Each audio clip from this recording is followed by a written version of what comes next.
Eu sei que Deus responde às orações. É título de um livro, um pequeno livro, escrito por Rosalind Goforth, esposa de um missionário na China. Eles foram para o campo no final do século XIX. E nesse livro ela conta as experiências de orações respondidas, de como o ministério dela e de seu esposo foram impulsionados pela oração. Um livro pequeno, mas extremamente edificante. Se você puder ler, eu sugiro. Mas essa frase, além de ser título deste livro, também expressa uma grande verdade declarada e exemplificada claramente nas Escrituras. Sim, Deus responde às orações. E um texto das Escrituras que deixa isso extremamente claro e exemplificado é o que nós vamos ver hoje, continuando o nosso estudo no livro de Isaías. Isaías capítulo 38. Esse capítulo basicamente é composto de duas partes. A narrativa da experiência do rei Ezequias, que Deus responde à sua oração, e uma poesia, um cântico que ele escreveu, testemunhando a resposta de Deus.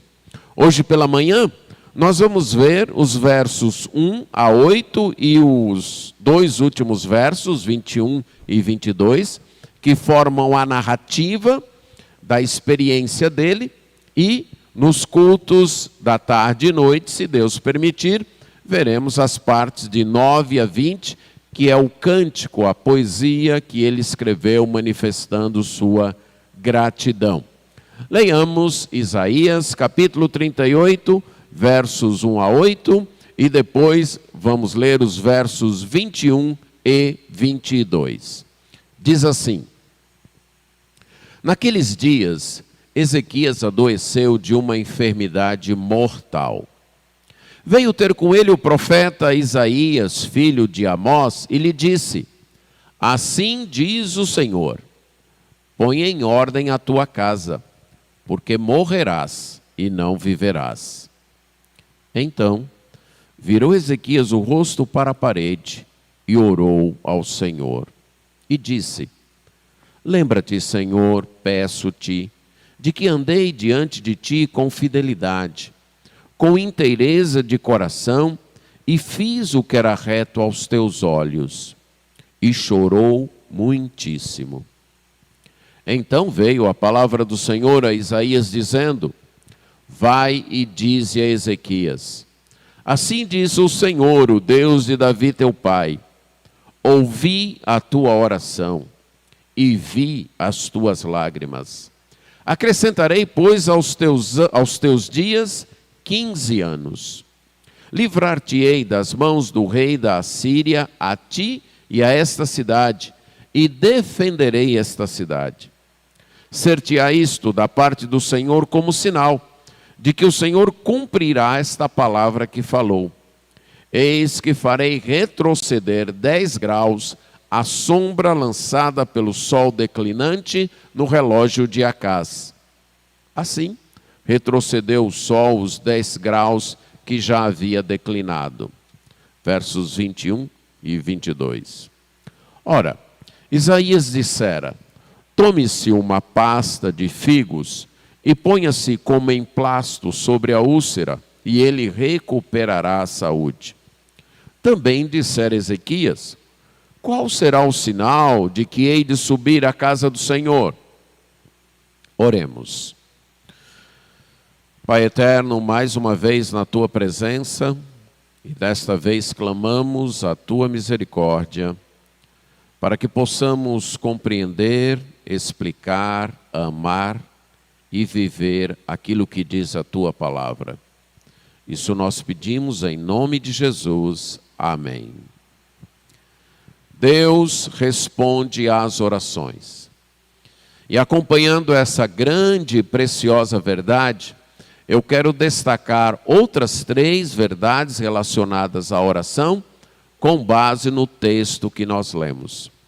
A primeira delas é que a oração é uma oportunidade de reagirmos adequadamente diante dos problemas da vida. A oração é uma oportunidade de reagirmos correta e adequadamente diante dos problemas da vida.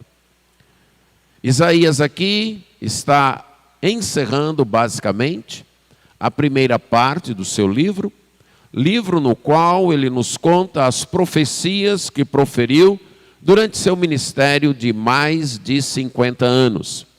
Ministério que ele realizou durante o tempo de 4 reis, Uzias, Jotão, Acás e agora o rei Ezequias, o último rei do ministério de Isaías, o último rei durante o qual Isaías exerce o seu ministério.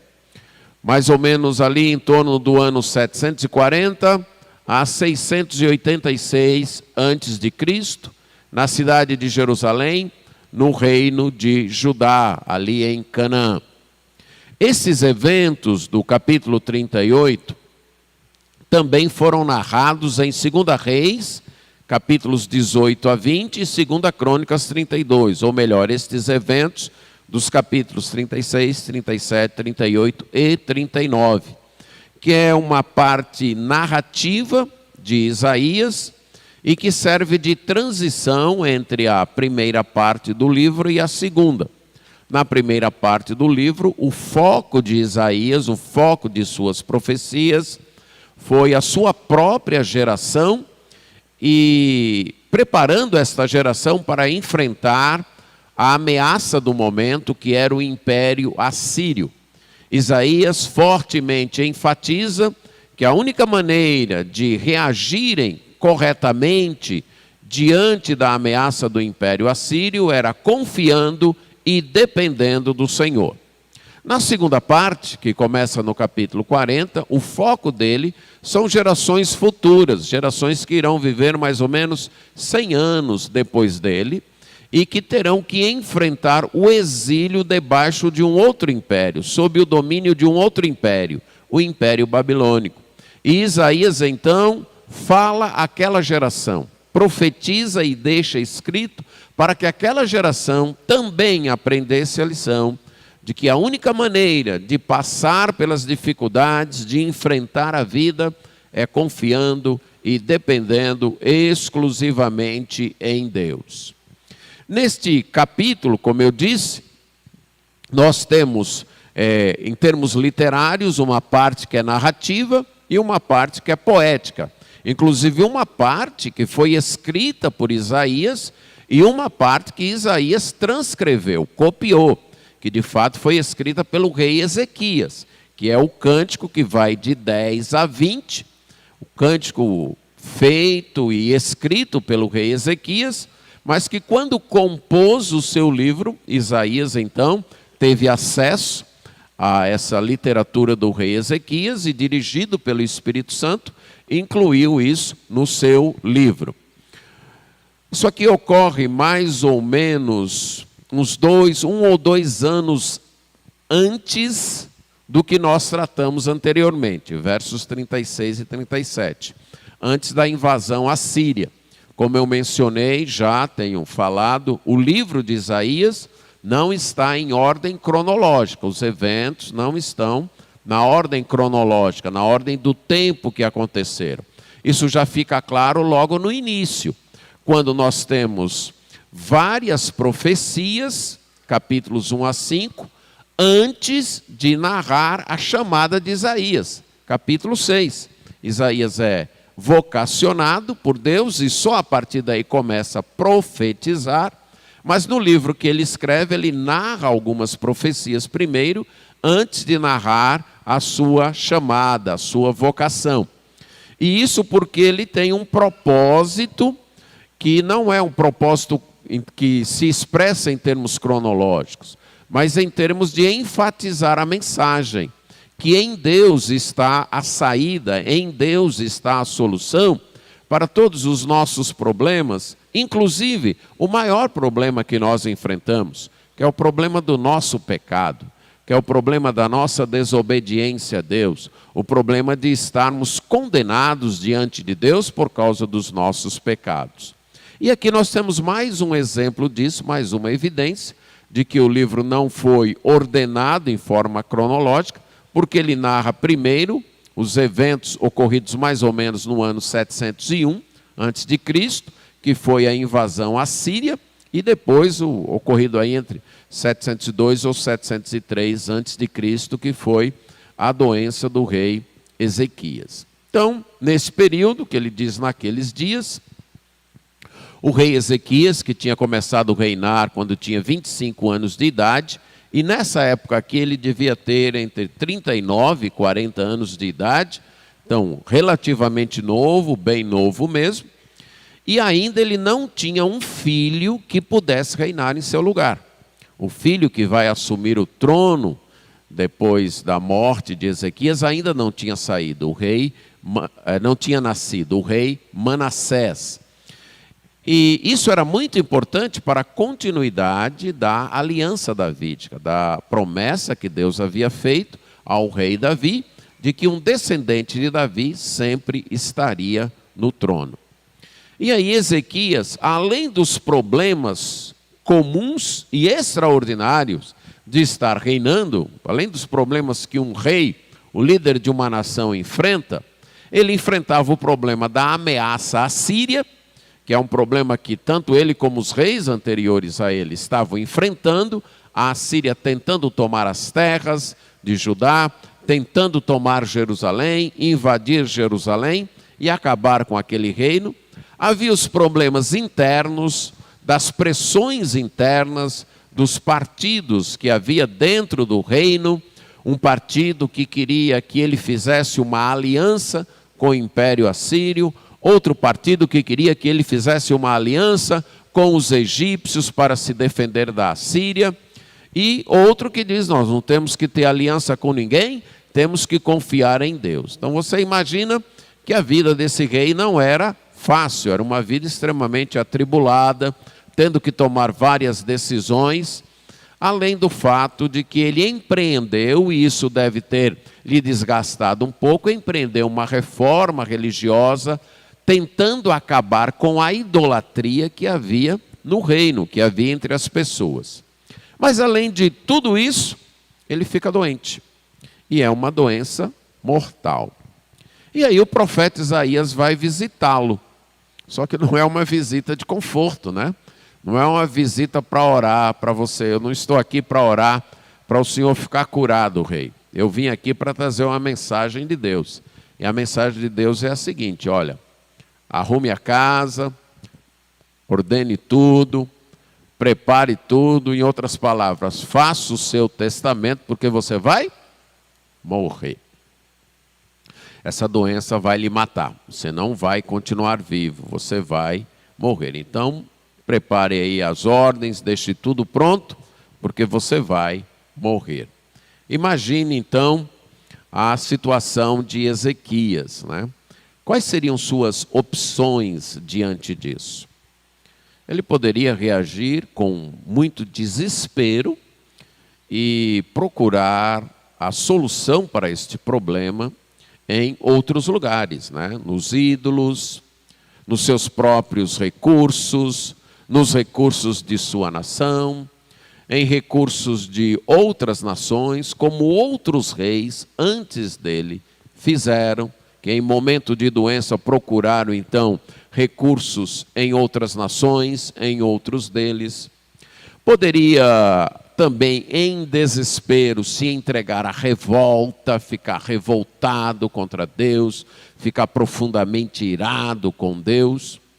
Ou poderia reagir em desesperança, uma desesperança que se entrega à mágoa, ao ressentimento, a um outro tipo de ira, né? Uma ira mais surda, uma ira mais interior, em que a pessoa fica ressentida, fica magoada.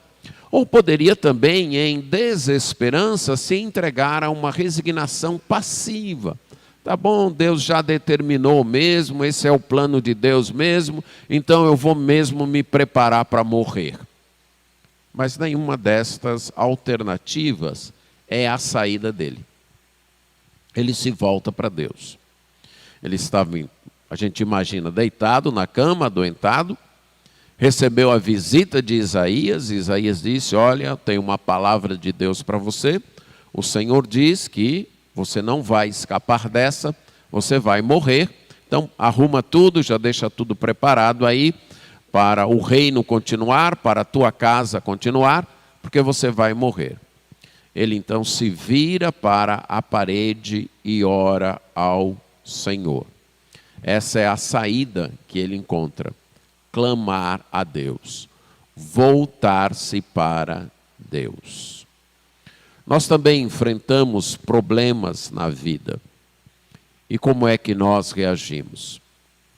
Os problemas em nossa vida demonstram, e para mim essa é uma das finalidades, não a única, mas uma das finalidades dos problemas na vida, é mostrar, é nos convencer de que nós não temos o controle da nossa vida.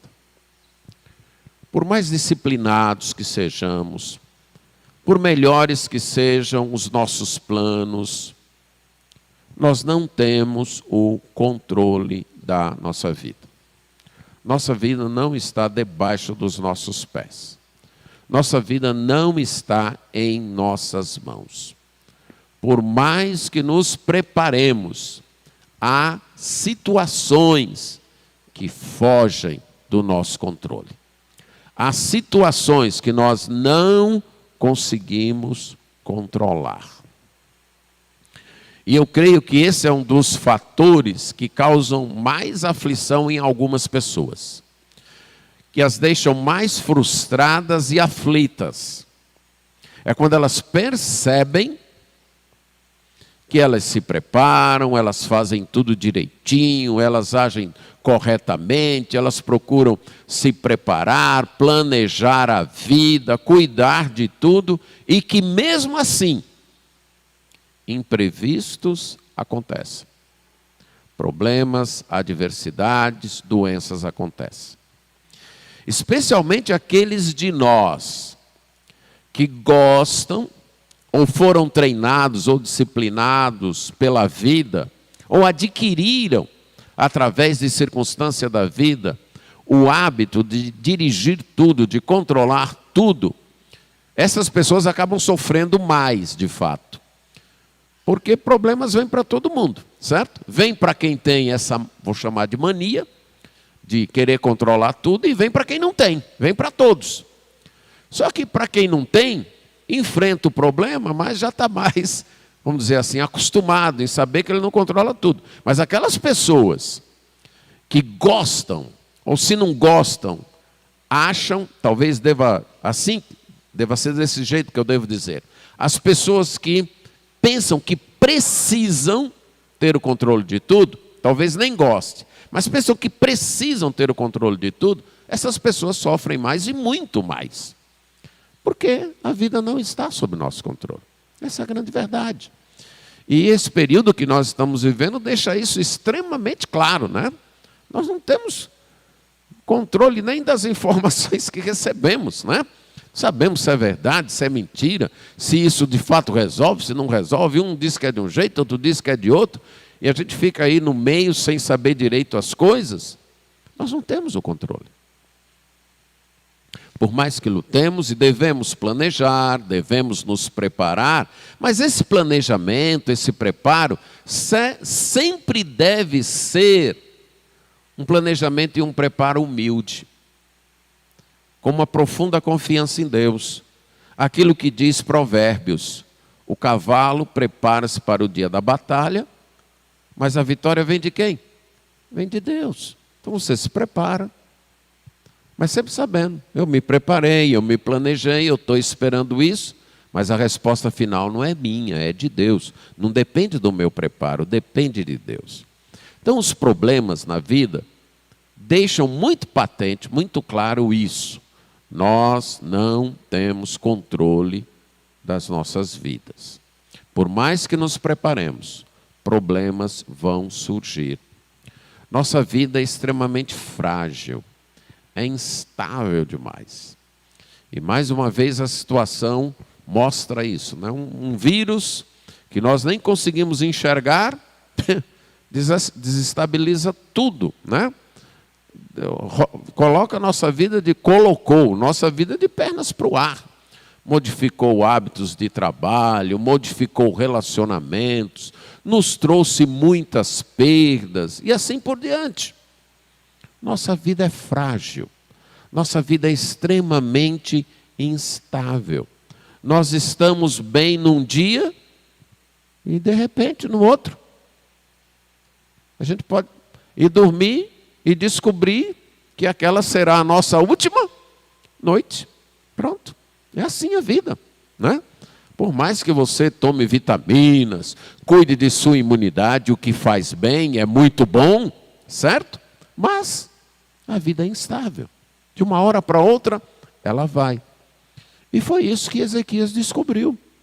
Ele estava bem, empreendendo reformas religiosas, procurando ser fiel a Deus, lutando com as pressões do reino, mas procurando ser fiel a Deus. Um dia ele adoece. E lá vem Isaías dizendo, olha, tua vida chegou ao fim. Acabou. Ok? Diante de situações assim, só há uma saída. Só há uma solução. Oração. É interessante que nós temos a tendência, eu vou chamar assim, natural, por causa da nossa natureza pecaminosa, da gente primeiro tentar resolver. Tentamos resolver com os nossos recursos, com nossas forças, sem pedir ajuda de ninguém. Quando descobrimos que nossas forças não resolvem, corremos para um, corremos para outro, chamamos um, chamamos outro, e vamos tentando dar um jeitinho aqui, dar um jeitinho acolá. Nos revoltamos, ficamos irados, ficamos com raiva, depois ficamos resignados. Por exemplo, um problema no lar, um problema no relacionamento. Surge. Um desentendimento conjugal, por exemplo. Quantos de nós temos como primeira atitude orar? Aconteceu isso? Houve um desentendimento, ou até uma briga um pouco mais ácida, um pouco mais complicada. Quantos de nós têm como primeira atitude voltar-se para Deus em oração? Bem, eu creio que poucos de nós, eu posso falar quase com certeza, poucos de nós. As primeiras reações são, vou dar o troco, agora vai ver. Ou tentar manipular de um jeito, manipular a situação de um jeito, manipular a situação de outro, ou sair contando para alguém, sair contando para outra pessoa, ou buscar que fulano trate com o cônjuge para resolver, e assim por diante. Ou guardando mágoa e ressentimento, ou partindo já para soluções drásticas. E só depois que a coisa fica muito pisada, que você então derrubou lá um negócio e tentou consertar e ficou pisando e acabou aumentando ainda mais a sujeira, pronto, agora só oração agora você volta para Deus em oração. Enquanto que a primeira atitude deveria ser oração. Voltar-se para Deus em oração. E outros meios podem até ser utilizados, outros meios lícitos, mas sempre debaixo de oração. Ao invés de tentarmos resolver primeiro por nós mesmos, oração. E aqui quero destacar outra finalidade dos problemas. Além de esfregar na nossa cara que somos frágeis, que somos impotentes, que a nossa vida é instável. Além disso, os problemas são como um recurso de Deus, ou são um recurso de Deus para nos levar à oração. Eu vou dizer, para nos forçar à oração. Posso falar por mim, que talvez se não fossem os problemas da minha vida, eu pouco orasse. Certo? E atravessando um dia, está tudo bem, outro dia, tudo bem também, outro dia, tudo bem, tudo bem, tudo bem, tudo bem. E talvez lembrasse de orar quando chegasse aqui na igreja. Ah, rapaz, o crente ora. Eu nem sabia disso, mas o crente ora. Eu passei a semana toda sem orar. Não sei se é a experiência também de vocês, mas muitas vezes nós só lembramos de orar quando os problemas chegam. Quando as dificuldades vêm. Aí nós lembramos que temos um Deus que escuta as orações. Aí nós lembramos. E aí corremos para Ele. Não deveria ser assim. Mas já que somos assim, Deus se vê na contingência de permitir situações adversas para que nos voltemos para Ele em oração. E veja um exemplo do Senhor Jesus Cristo que nos enfatiza esta verdade. Lucas 22, 44. No caso, não é que Jesus só orava com problemas, mas que Ele nos aponta como deve ser nossa reação diante dos problemas. O texto aqui nos narra o episódio de Jesus no Getsêmani, naquela quinta-feira à noite, quando Ele estava para ser preso e então seria julgado, condenado e morreria pelos nossos pecados. E no verso 44, a primeira frase diz: e estando em agonia, orava mais intensamente. A agonia nos faz orar mais intensamente. Quando estamos debaixo de problemas, de aflições, nós oramos com mais intensidade. E esse é o caminho, essa é a saída. E não se sinta envergonhado por isso. Quando as aflições, os problemas chegarem, ore. Quando estiver em angústia, ore. A oração é a reação adequada diante dos problemas da vida. Veio um problema, você diz, eu não sei o que fazer. Pronto, a partir de agora você já sabe. É o quê? Orar. Está numa aflição e não sabe o que fazer? A partir de agora você já sabe. Faça como Ezequias, faça como Jesus. Ore. Volte-se para Deus em oração. Então esse é o primeiro destaque. A oração é a oportunidade de reagirmos adequadamente diante dos problemas da vida. Ao invés do desespero, ao invés da desesperança, oração. Clame a Deus. O segundo é que a oração oferece a oportunidade de interagirmos com os planos de Deus, né? O livro de Isaías é um livro espetacular, né? Quando eu tive o propósito de explaná-lo, eu não imaginava, como sempre acontece em toda explanação do texto bíblico, que fosse ser tão desafiado. Mas um dos textos mais desafiadores é esse aqui. Como explicar Deus dizer, vai morrer, prepara tudo e vai morrer. Aí a pessoa ora e Deus diz, vai lá e diz para ele que ele não vai morrer mais não. Certo? Vai lá e conta para ele que agora ele não vai morrer mais. Especialmente à luz da própria teologia expressa por Isaías, de que Deus tem um plano. E que esse plano dirige tudo.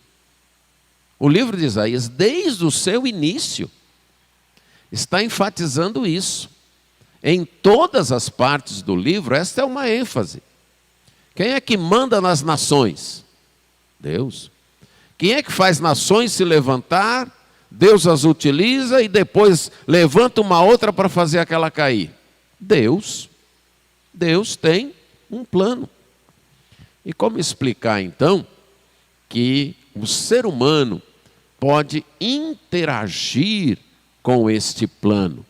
E para mim, a oração oferece essa oportunidade de interagirmos com o plano eterno de Deus. A oração de Ezequias é uma oração que clama por favor. No verso 3, nas nossas versões não aparece traduzido, mas no texto original, ele por duas, é como se ele fizesse assim: por favor, Senhor, lembra-te, por favor. Então, duas vezes, ele pede o favor de Deus. Senhor, por favor, as nossas versões traduziram como peço-te, a segunda vez, mas é que ele estava dizendo: Senhor, por favor, lembra, Senhor, por favor. E ele então, depois de apresentar o seu pedido de favor, ele pede para Deus lembrar de como foi a vida dele. Uma vida honesta, uma vida com um coração devoto a Deus, isso é um coração não dividido, uma vida que tinha o pé em seguir os seus desejos, um pé em seguir os seus desejos e outro pé em fazer a vontade de Deus. A expressão aqui, inteireza de coração, fala de um coração totalmente voltado para Deus. Ele não está reivindicando ou falando de perfeição, não é isso. Quando fala de inteireza de coração, é de um coração que está todo voltado para Deus. Vai até errar, mas que o foco, o desejo é obedecer a Deus. A concentração é Deus. Vai tomar decisões erradas, vai fazer coisas erradas, vai dizer coisas erradas. Mas o centro de sua vida, o foco de sua vida é agradar a Deus, é fazer a vontade de Deus. Então ele coloca isso diante de Deus, que tem andado com essa fidelidade, tem andado em verdade, isso é procurado ser honesto, procurado ser justo, procurado ser fiel. E aí Deus respondeu. Então a palavra do Senhor vem a Isaías, né? E o texto lá de Reis vai dizer que foi antes de Isaías sair da cidade. Isaías chegou, entrou no palácio, foi para os aposentos do rei Ezequias, deu a palavra: olha, arruma a tua casa, porque a ordem do Senhor é que você vai morrer. Aí Isaías saiu, Ezequias ficou lá chorando e orando. Isaías saiu, sai do palácio. Quando ele está perto de sair da cidade, Deus fala com ele de novo: ó, volta lá e diz para Ezequias que eu ouvi a oração dele. Eu vi as lágrimas dele. E que ele não vai morrer agora não. Eu vou acrescentar mais 15 anos da sua vida.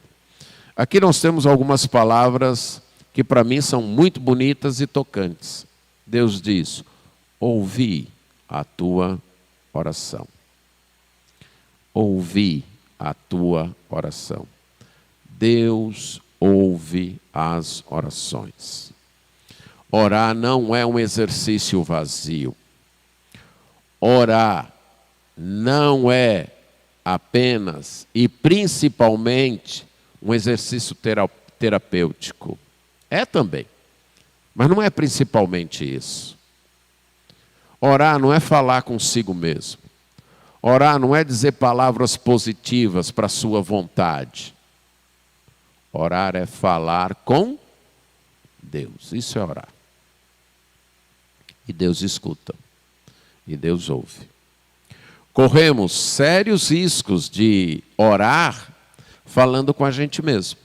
Inclusive, o Senhor Jesus Cristo contou uma parábola sobre isso, em Lucas capítulo 18, de alguém que foi ao templo orar, e a sua oração era uma conversa apenas com ele mesmo.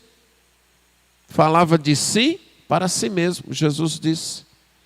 E nós corremos riscos disso. Especialmente nas orações em público, nós corremos um outro risco, de orar para os outros, de orar para as pessoas, de caprichar nas palavras para que as pessoas saibam como a gente ora bonito, como a gente sabe orar, Ou pelo menos que as pessoas saibam que a gente não vai errar na oração. Então a gente corre esses riscos na oração.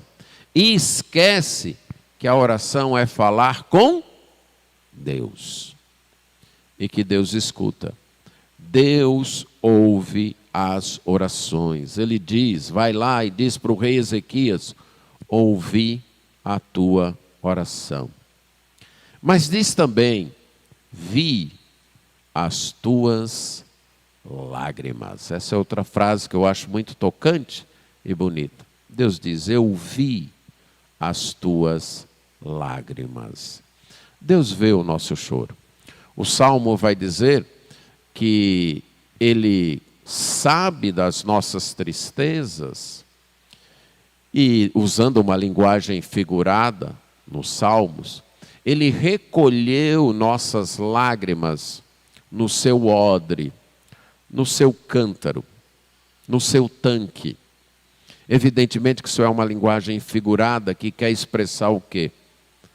Deus sabe dos nossos choros. Deus sabe dos motivos das nossas tristezas. Nós não estamos sozinhos nas nossas tristezas. Nós não estamos abandonados nas nossas angústias, nas nossas aflições e no nosso choro. Não. E não é pecado chorar, certo? Diante de uma aflição, diante de uma tristeza intensa e profunda, não pense que Deus se ofende com o seu choro, que Deus vai ficar ofendido com você chorando. Não imagine isso. Nós temos um Deus Pai, um Deus compreensivo, um Deus que conhece a nossa estrutura, um Deus que sabe que nós somos pó e um Deus que vê as nossas lágrimas, que vê o nosso choro, que vê as nossas tristezas, que conhece isso. Se você segue a Deus, jamais se sinta abandonado. Jamais se sinta sozinho. Talvez você está como o rei Ezequias, ali num canto de parede, voltado para a parede. Só você e a parede, e entre vocês dois, suas lágrimas e suas palavras. Deus está ali. Deus está ouvindo a tua oração. Deus está vendo as tuas lágrimas. Lembre-se disso. Não permita que esta certeza, que esta verdade, seja roubada de sua mente, seja tirada de você. Não importa quão profunda ou leve seja a sua dor, Deus sabe das tuas tristezas. Deus vê as tuas lágrimas. E aí Deus diz, eu vou acrescentar mais 15 anos à tua vida, certo? Você ia morrer, mas eu vou acrescentar mais 15 anos à tua vida. E Deus faz uma outra promessa.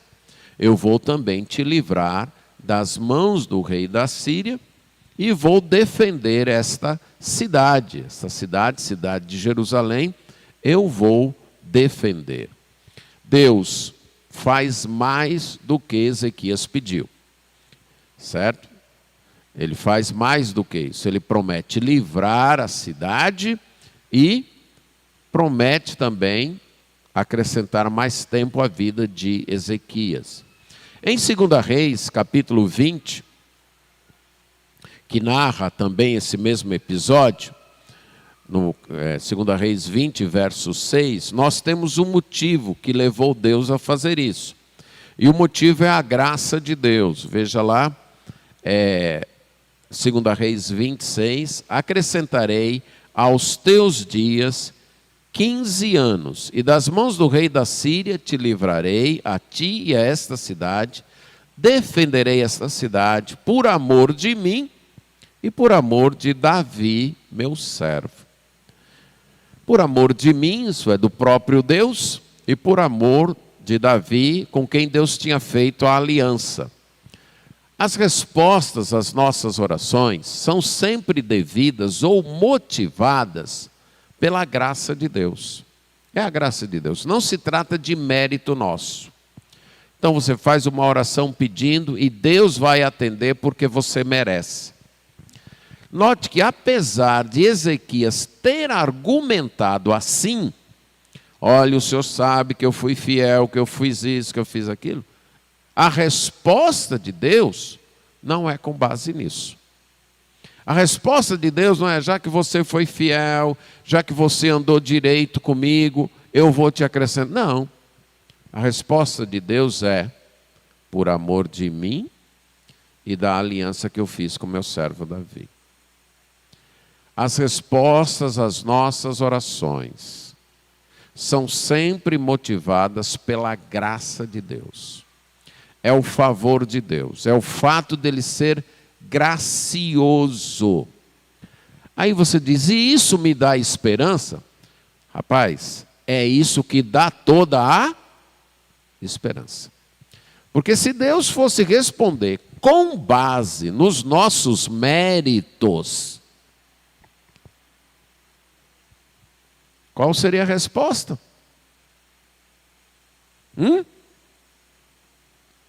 Sempre seria não. Você não merece. Não. Você pediu isso, você não merece.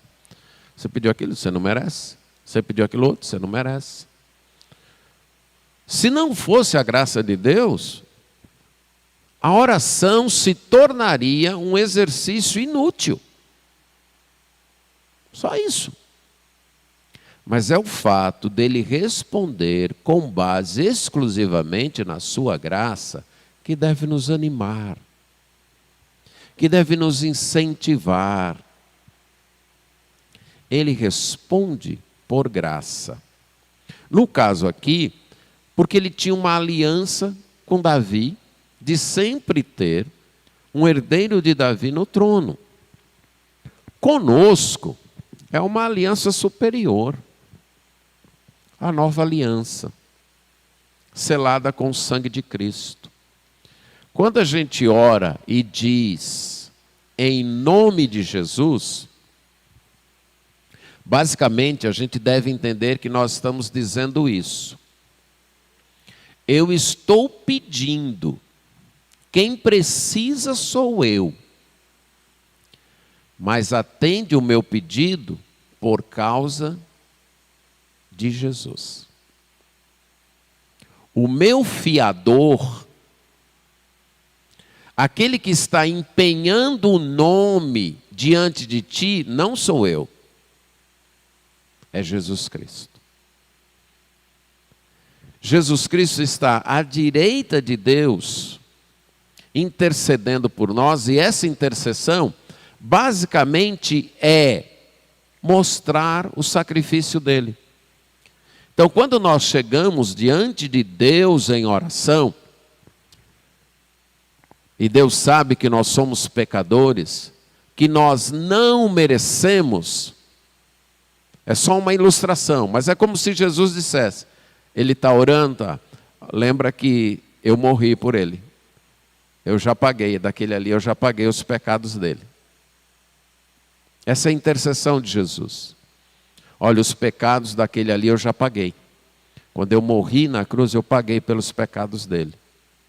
O Senhor pode escutar a oração dele. O Senhor pode ouvir a oração dele.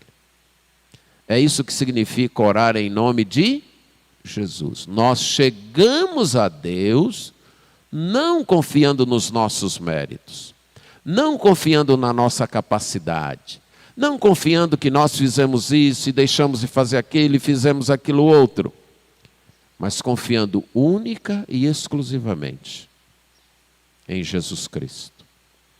Como a parábola que eu já mencionei, a outra pessoa, o outro que estava orando, tem misericórdia de mim. É um clamor por graça, é um clamor por misericórdia, confiando nos méritos de Jesus. Deus atende por causa de Jesus. E Deus sempre faz mais do que nós pedimos. Efésios 3:20 fala de Deus como sendo poderoso para fazer infinitamente mais do que tudo quanto pedimos ou pensamos, conforme o seu poder que opera em nós. Deus faz além do que nós pedimos e além do que nós pensamos, por pura graça.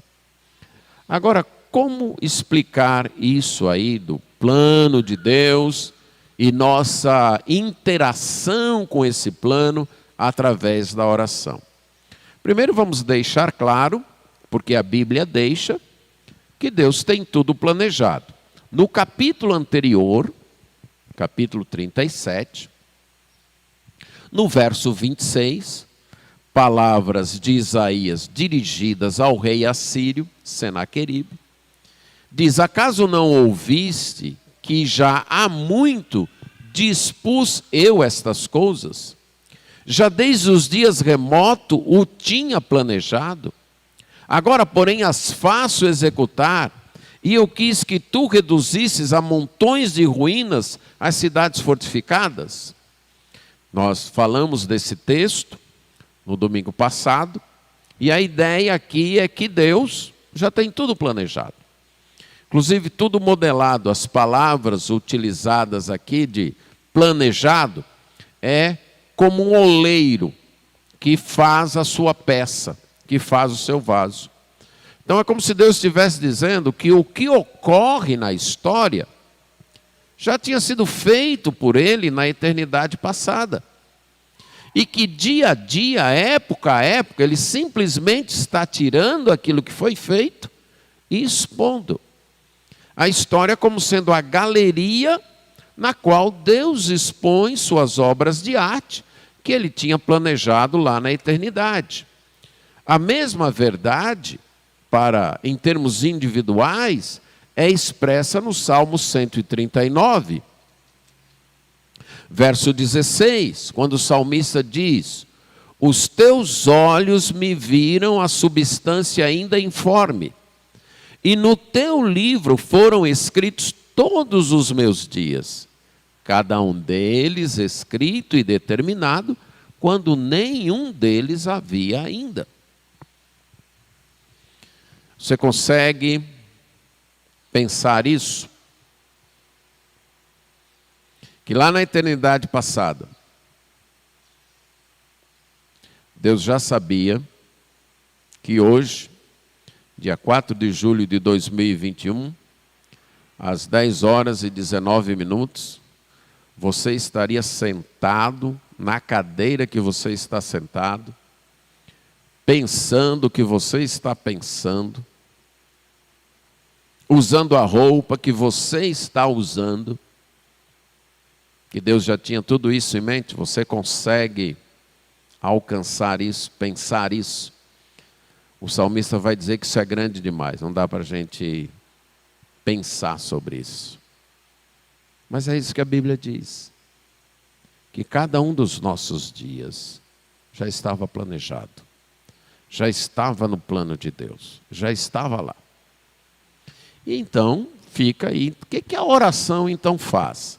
Se tudo já está planejado, como é que a oração entra nisso? Como é que a oração interage com esse plano de Deus? Aí eu quero que você vá a um texto lá em Gênesis, capítulo 20. Nós leremos os versos 3 a 7. Lá em Gênesis 20, esse texto aqui vai falar do episódio quando Abraão vai para morar com os filisteus. E Abraão tinha casado com uma mulher muito bonita.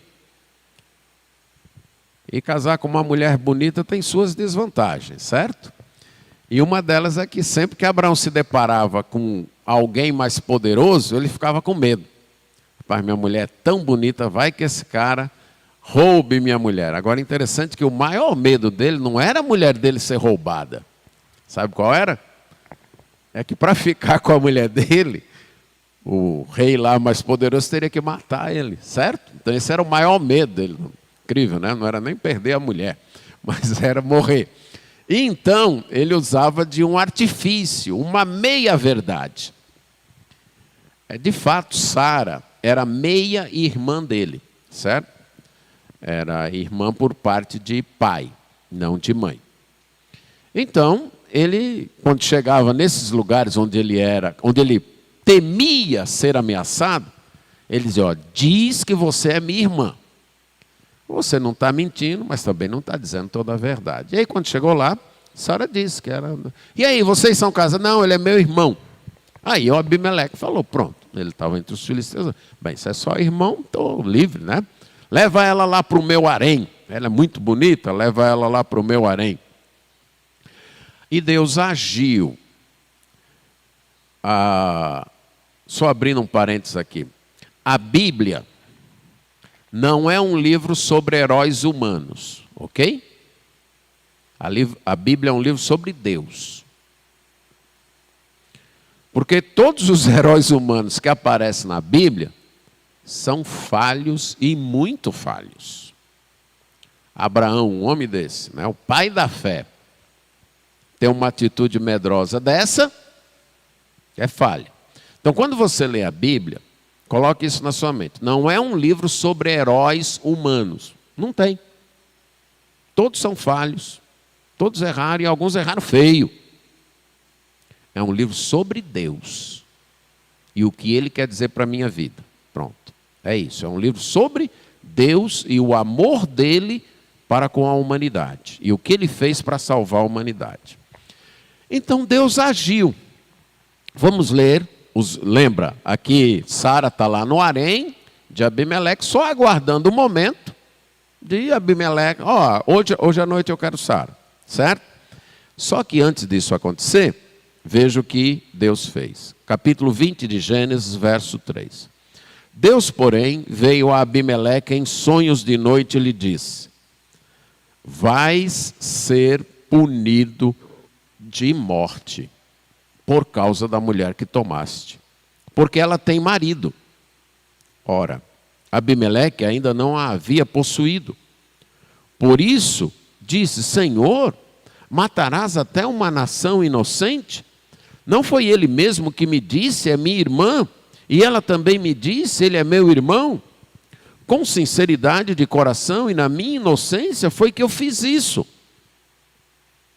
Respondeu-lhe Deus em sonho, bem sei que com sinceridade de coração fizeste isso.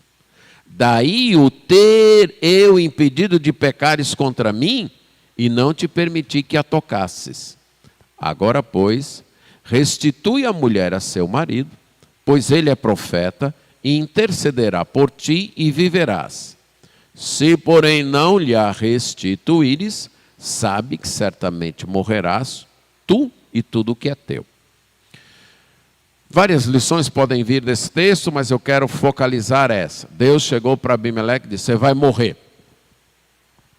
Mas, Senhor, eu nem sabia que ela era casada. Então faz isso. Devolve ela, pede para o marido dela orar e você não morre mais. O plano de Deus engloba também as reações humanas. O mesmo Deus que disse para Abimeleque, você vai morrer, já tinha planejado não deixar ele possuir Sara antes dele falar isso com ela.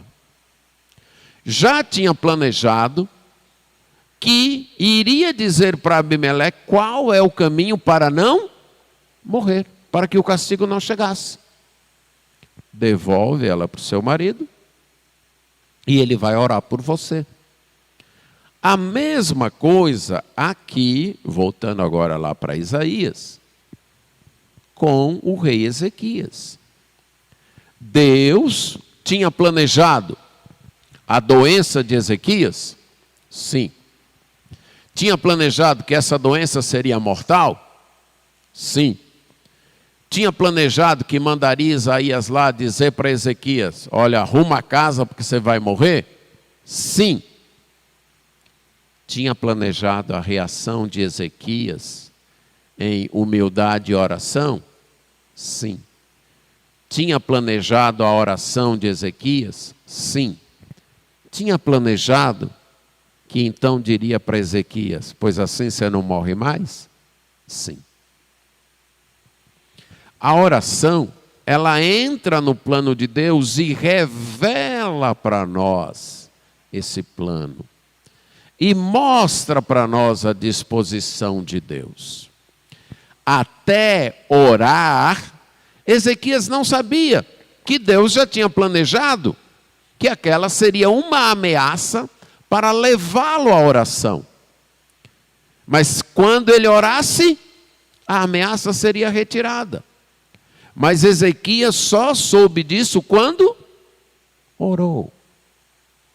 A oração nos coloca em comunhão com Deus, e uma comunhão que permite a Deus revelar seus planos para nós. Revelar o que Ele tem planejado para nós. Como é o plano dele. A oração, então, nos permite interagir com o plano de Deus. Deus se acomoda, então, às situações humanas. E nós podemos dizer: Deus não deixou Ezequias morrer porque esse era o plano dele? Sim. Mas podemos também dizer: Ezequias não morreu porque orou? Sim. As duas coisas. Porque no plano de Deus já está contida a oração. Deus planeja o fim e os meios. Deus pode ter planejado que no final do culto eu caminhe até aquela porta, ou que eu esteja naquela porta. Ele pode ter planejado isso. Não só planejou que no final do culto eu esteja naquela porta, como planejou que o meio de eu chegar àquela porta seja andando. Então, se Deus me revelasse: olha, no final do culto é para você ficar lá na porta. Tá bom, já que o Senhor planejou isso, eu vou ficar aqui e ficar aguardando que o Senhor mande 2 anjos invisíveis, me peguem aqui pelo braço, e tem que ser 2 anjos fortes, e me levem até lá e me coloquem lá. Deus não, eu planejei que você esteja lá no final do culto, mas também eu planejei que você esteja lá com suas próprias pernas, que você vá andando. Deus planeja os fins e planeja os meios. Ele planejou a cura de Ezequias e planejou isso através da oração de Ezequias. A oração oferece a oportunidade de reagirmos adequadamente diante das crises da vida. Mas a oração oferece também a oportunidade de interagirmos com o plano de Deus. E em terceiro lugar, a oração oferece a oportunidade da manifestação da ação de Deus por meios naturais e sobrenaturais. Deus responde às orações por meios naturais e por meios sobrenaturais. E aí eu vou voltar à minha ilustração aqui de estar na porta no final do culto. Se Deus quiser usar um meio sobrenatural, Ele vai enviar 2 anjos invisíveis aqui, me pegar, né, ou pelos braços, ou pelo cangote, sei lá por onde, e me colocar lá. Isso será um meio sobrenatural. Ou o meio natural, que é qual? Terminar o culto e eu sair andando até lá. Nos 2 casos, foi Deus. Ok? Nos 2 casos, foi Deus. E isso é ilustrado aqui. Há um evento natural e um evento sobrenatural. O evento natural Isaías diz: peguem uma pasta, um emplasto de figos, verso 21, coloque sobre a ferida, sobre a úlcera, e ele vai curar. Deus tinha dito para Isaías: ele não vai morrer dessa doença não, eu vou curá-lo. Mas qual seria a maneira de Deus curar? Usando um remédio. Na época, o emplasto de figos era um dos remédios usados para curar ferimentos. fazia um emplasto de figos secos, colocava sobre a ferida e aquele emplasto curava. Então Deus cura usando remédios. Quando você está com dor de cabeça, se toma ou Tilenol, ou aspirina e fica curado, foi o remédio que te curou? Sim. Mas foi Deus que te curou? Também. Porque se Deus não deixar o remédio operar, como é que cura? Não cura. Então, aqui eu quero especialmente corrigir aquela ideia de que eu estou doente, mas eu não vou no médico não, eu vou confiar em Deus. Não. E no médico também é confiar em Deus. Tratar e ver o tratamento que o médico passa, tomar os remédios que ele passou, também é Deus curando. Porque se Deus não quiser curar, você pode procurar 1000 médicos e você não será curado. Deus usa também os meios naturais. Mas ele usa também sobrenaturais. E o sobrenatural aqui qual foi? Isaías disse, olha, você vai ser curado e você vai até ir na casa do Senhor, você vai ao templo. Aí Zedequias perguntou, qual é o sinal que eu vou no templo? E havia uma escadaria ali em Jerusalém, construída pelo rei Acaz, que servia de relógio, certo? Ela tinha degraus, para cada degrau 1 hora. Então, quando o sol surgia, se, vamos supor, meio-dia, o sol está a pino, não cobre degrau nenhum. Mas aí a sombra cobria um degrau, eles já sabiam que era 1 hora da tarde. Cobriu 2 horas da tarde. Então, aquela escadaria estava de uma maneira, a sua posição em relação ao sol, que a sombra do sol nos degraus servia para marcar as horas. O livro de 2 Reis vai nos dizer que Isaías então pergunta para o rei Zedequias, olha, você quer que a sombra na escadaria avance ou que ela recue? E aí Zedequias diz, não, eu acho que avançar é mais fácil, eu quero que ela recue. Aí Isaías diz, pois ela vai recuar 10 degraus, 10 horas, certo? E isso é sobrenatural, ok? Nenhum ser humano pode fazer isso. Se você me perguntar, e o que foi que aconteceu? A rotação da Terra voltou, ou o Sol voltou 10 horas? Como foi? Eu não sei. Pode ter sido isso, ou pode ter sido simplesmente que Deus fez, sem mexer nada com o Sol e com a Terra, ter feito a sombra voltar. Mas que foi um milagre? Foi um milagre. Deus usa meios naturais e também usa meios sobrenaturais. Deus não está preso por nossas expectativas. Deus, ó, eu estou doente, mas eu só vou acreditar que foi o Senhor que me curou se eu ficar curado sem tomar remédio. Deus não está preso a isso, não. Ele pode curar alguém sem remédio? Pode? Pode. Ele fez a sombra voltar 10 graus? Pode. E ele pode curar com remédio? Também. A oração, então, nos oferece a oportunidade, ou oferece a Deus, desculpe, a oportunidade dele agir, ou por meios naturais ou sobrenaturais. A oração, então, nos oferece a oportunidade de reagir adequadamente diante das dificuldades da vida.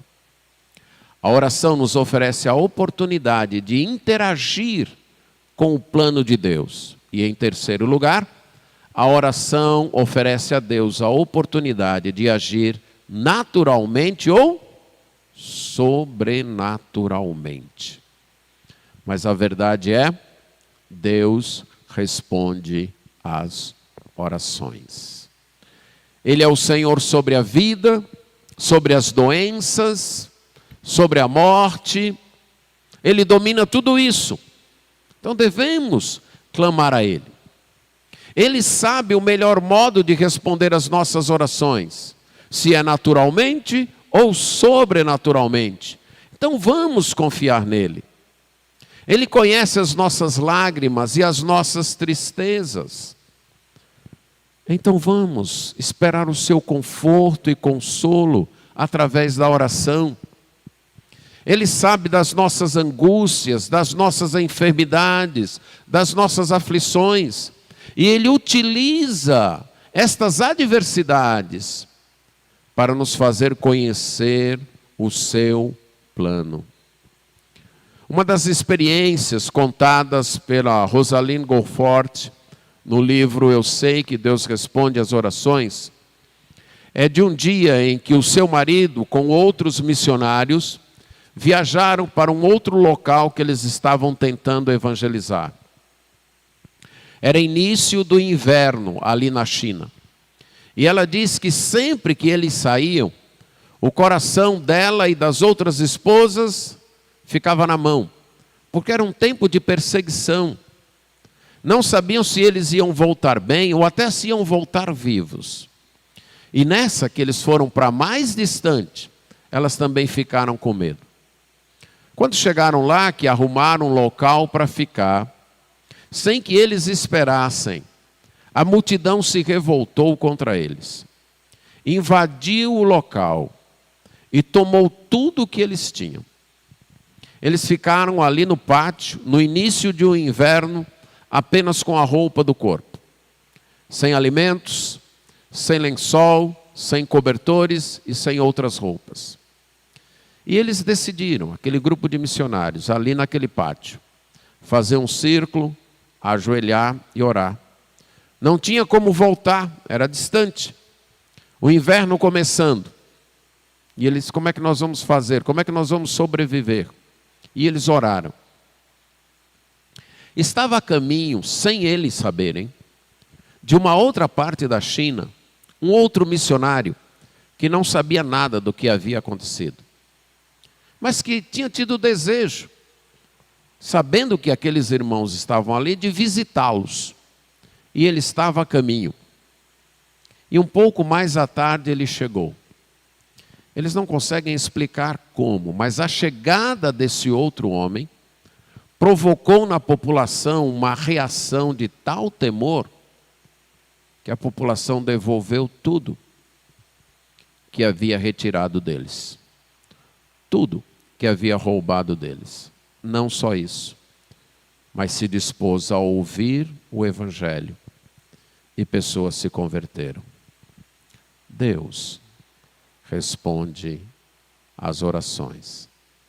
Não há por que você carregar seus problemas sozinho, carregar seu choro sozinho, suas lágrimas sozinho, suas aflições sozinho. Nós temos um Deus que responde às orações. Amém.